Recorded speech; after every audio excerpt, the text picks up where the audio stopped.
কিয়ামতের সেই ভয়ানক দিন, যেদিন মা ভুলে যাবে তার প্রাণপ্রিয় সন্তানকে, বাবা মুখ ফিরিয়ে নেবে তার আদরের সন্তান থেকে। প্রতিটি মানুষ থাকবে আতঙ্কে, শুধুই নিজেকে নিয়ে ব্যস্ত।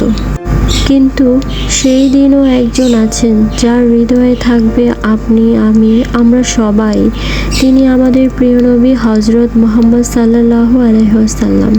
যখন সবাই বলবে ইয়া নফসি ইয়া নফসি, নিজেকে নিয়ে চিন্তায় থাকবে, তখন তিনি বলবেন ইয়া উম্মতি ইয়া উম্মতি। তিনি আমাদের ভালোবাসেন নিজের থেকেও বেশি। আমরা কেমন করে ভুলে যাই তার সেই অশ্রুসিক্ত দোয়া, যেখানে তিনি বলতেন, হে আল্লাহ, আমার উম্মতের জন্য ক্ষমা চাইছি।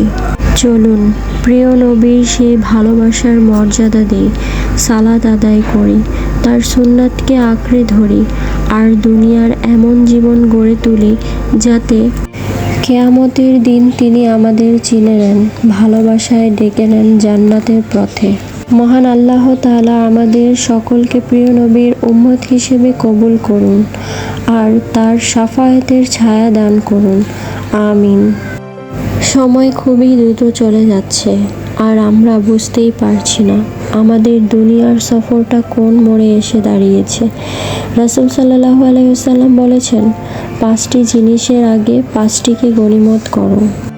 তোমার বার্ধক্যর আগে যৌবনকে, অসুস্থতার আগে সুস্থতাকে, আর ব্যস্ততার আগে অবসরকে, দারিদ্র্যের আগে সম্পদকে, আর মৃত্যুর আগে জীবনকে। তিরমিজি হাদিস 2346। এই জীবন চিরস্থায়ী নয়। চলো ফিরে আসি আল্লাহর দিকে। চলো আজকের নতুন শুরুর নিয়ত করি ইনশাআল্লাহ তাআলা।